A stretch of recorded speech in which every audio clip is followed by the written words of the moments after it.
की 6 तारीख को ख्वाजा गरीब नवाज की छठी मनाई जाती है। जैसे कि हम गौस पाक की 11वीं शरीफ मनाते हैं। अजमेर शरीफ में रजब का चांद नजर आते ही तकरीबात शुरू हो जाती है और 6 रजब को ये तकरीबात इख्तिताम होता है। मोहब्बत का इजहार होता है, अदब और एहतराम होता है। जिन्होंने अपनी जिंदगियां अल्लाह के हुक्म और सुन्नत रसूल सल्लल्लाहु अलैहि वसल्लम और उनके पंथों की खिदमत के लिए वक्फ कर दी, क्या हम एक दिन उनका उर्स मनाकर उनको इस सारे सवाब पहुंचाकर हमारे वो मकसद पूरे हो जाते हैं? इसका जवाब है कि वली अल्लाह हमें एक रास्ता दे कहे। एक हदीस मुबारका बार बार मेरे दिमाग में गर्दिश कर रही है। हम सबके आका सल्लल्लाहु अलैहि वसल्लम ने इरशाद फरमाया कि बनी इसराइल के उलमाए किराम ऐसे जैसे नबी, वो नबी नहीं होंगे लेकिन नबी जैसे काम होंगे। जैसे हम किसी को एक पादरी पर लक़ब दे देते हैं कि ये शेर है, तो उसका यह मतलब नहीं बल्कि ये लक़ब उसको बहादुरी पर मिला। तो ये वो लोग होंगे जो अंबिया जैसे काम करेंगे कि आका सल्लल्लाहु अलैहि वसल्लम के बाद कोई नबी नहीं आएगा। नबूवत का सिलसिला खत्म हो चुका है। अब अल्लाह ताला के ये तकवे वाले बंदे आका सल्लल्लाहु अलैहि वसल्लम के दर्स को दोहराते और हमें अमल करने का रास्ता दिखाते रहेंगे। तो इन्हीं वलियों में जिनका आज जिक्र हो रहा है, ख्वाजा ख्वाजकान मइयुद्दीन गरीब नवाज अजमेर शरीफ, जब ये अपने मुर्शद की तलाश में जाते हैं तो पुख्ताद में जुनैद पुख्तादी की मस्जिद में इनके मुर्शद उस्मान हारूनी तशरीफ फरमा हैं। बहुत से लोगों का मजमा लगा हुआ है, आप भी वहां तशरीफ ले जाते हैं। जब उस्मान हारूनी रहमतुल्लाह अलैह की नजर आप पर पड़ती है तो कहते हैं मइयुद्दीन कैसे आए? तो बताते हैं मैं आपसे बैत होने आया। तो हुक्म मिलता है कि सूरत बकरा पढ़ो और 20 दफा सुभान अल्लाह पढ़ो। सुभान अल्लाह। यह नहीं कि बैत के लिए आओ भाई तुम सारे बैत हो गए। उस वक्त बैत होने से पहले पालिश किया जाता था, दिल को साफ किया जाता था, उसमें मुर्शद रूहानियत भरता था। आपने सूरत बकरा की तिलावत की ही और 20 दफा सुभान अल्लाह पढ़ा। मुर्शद ने आपके हाथ पकड़े, हाथों को ऊपर उठाया और इरशाद फरमाया कि अल्लाह ताला मैं इसे तेरे सबूत कर रहा। फिर इरशाद फरमाया एक कैंची ला। कैंची आ गई, आपके थोड़े से बाल काटे। मखसूस जुब्बा जो होता है वो बनाया और इरशाद फरमाया कि 12,000 दफा सूरत अल-इखलास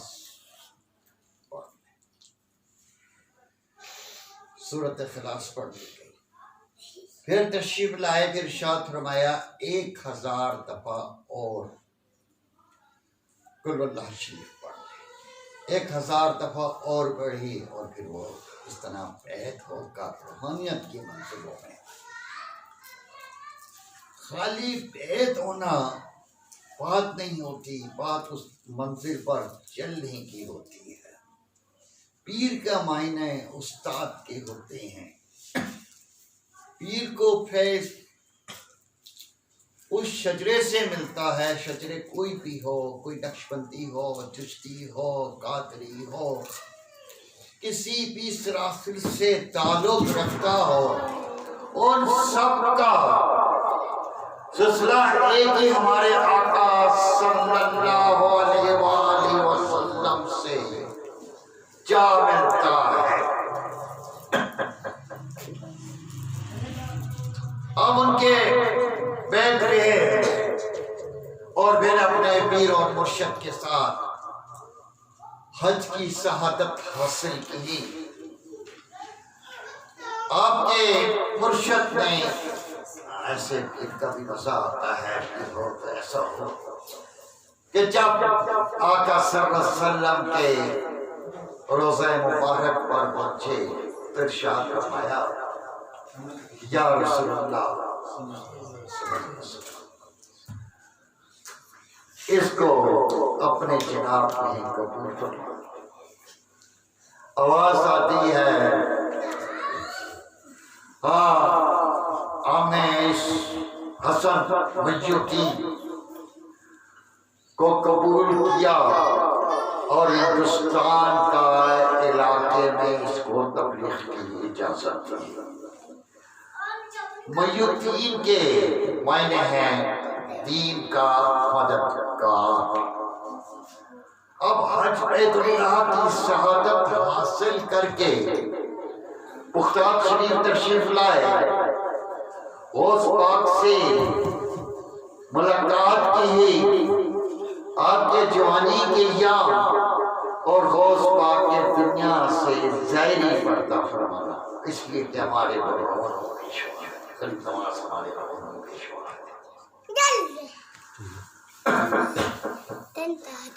तो गौस पाक ने जब अपने इस अजीज को देखा और फिर जब उन्होंने अपने तशफ़्फ़ुस से देख लिया कि इनको आका सल्लल्लाहु अलैहि वसल्लम ने ये इनायत फरमाई और ये अताए रसूल हैं, तो इरशाद फरमाया कि लाहौर में हमारा एक शेर है, वो सो रहा है, आराम कुछ वक्त वहाँ भी गुजारो और फिर हज में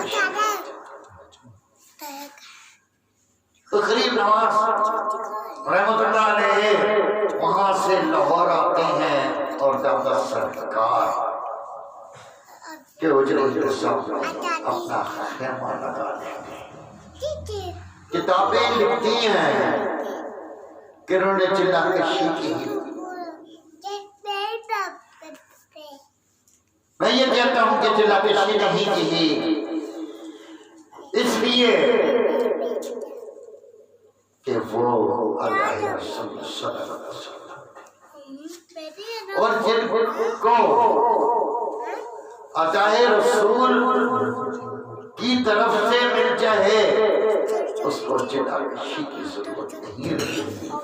वो दादा सरकार से तबलीग की रोशनी ले रहे थे कि तबलीग कैसे की जाए और इस दीन को कैसे फैलाया जाए। तो कुछ अरसे वहाँ रहकर कहीं 1 महीना 10 दिन है, कहीं 2 महीने हैं, या कुछ भी रहकर मुख्तलिफ रवायतें हैं। अब अजमेर शरीफ तशरीफ ले आया। जब अजमेर शरीफ आते हैं तो आपको एक जगह बहुत पसंद आती है, बड़ा प्यारा किरौल होता है और उसके नजदीक दाएं हाथ पर एक बहुत अच्छी नहर होती है, पानी रवा है, जिसको अनहर साकर के नाम से कहा जाता है। तो गरीब नवाज वहाँ डेरा जमा लेते हैं और आपके साथ दो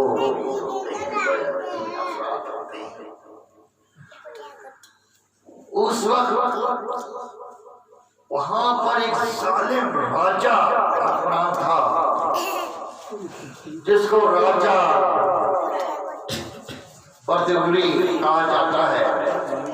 उसके बंदे आए और कहने लगे कि यहाँ तो राजा साहब के ऊंट बैठते हैं, यहाँ तो राजा साहब के ऊंट बैठते हैं, आप यहाँ से उठ जाएं। हज़रत गरीब नवाज रहमतुल्लाह अलैह ने फरमाया, इतनी बड़ी जगह है, ऊंट जरा आके भी बैठेंगे। तो उन्होंने कहा कि नहीं, ज्यादा बातें ना करो, ये ऊंटों की जगह है, यहाँ राजा के ऊंट ही बैठेंगे। और जब नवाज कहते हैं फिर वो कहते हैं, वहां से उठते हैं इस फासले पर जाकर, फिर अपना डेरा जमा लेते हैं। रात गुजरती है, सुबह होती है, राजा के गुलाम आते हैं, ऊंटों को उठाने की कोशिश करते हैं, एक ऊंट भी नहीं उठता। वहां के डॉक्टरों को जो चारों के इल्म जानते थे उनको बुलाया जाता है, वो कहते हैं कि कोई बर्फ नहीं है। फिर उनको याद आता है, फिर यहाँ तो जो फकीर आए थे, हमने कल उनको डांट दिया था, शायद ये उनकी